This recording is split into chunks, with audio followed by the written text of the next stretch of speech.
This is the Nankai University, a public research institute located in Tianjin, China.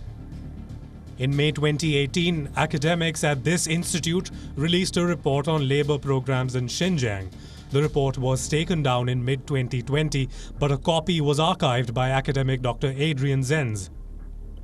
He has now written his own analysis of the report in the English language, and the revelations only add to the growing evidence on China's efforts to persecute the Uyghurs.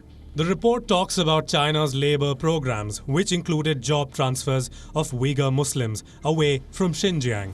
It calls these transfers a long-term measure to influence, melt, assimilate, and reduce the Uyghur population density. The academics who published the report mentioned that there was a severely excessive number of Uyghur laborers and that they constituted a latent threat to the current regime.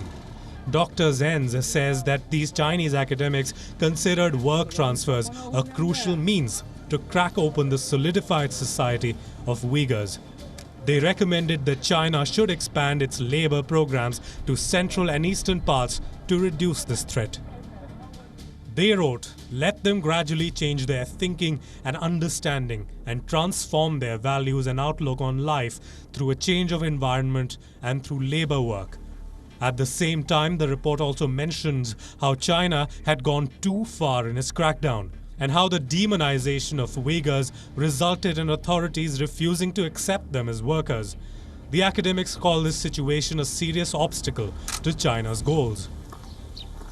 They said the entire Uyghur population should not be assumed to be rioters. This is very detrimental to the long-term stability of Xinjiang.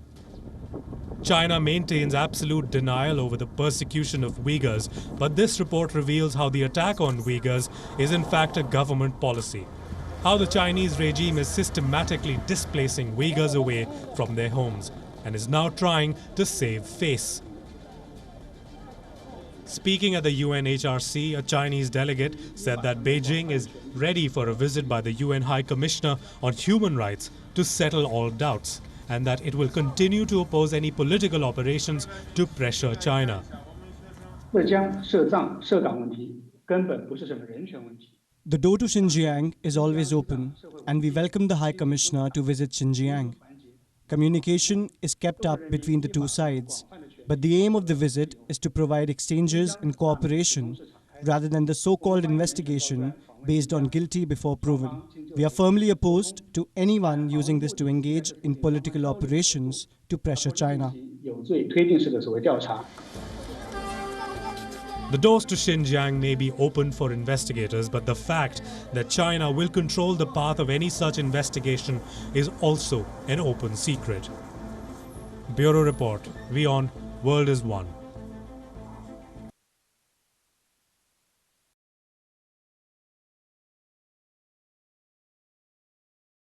Like, share, subscribe, and get notification.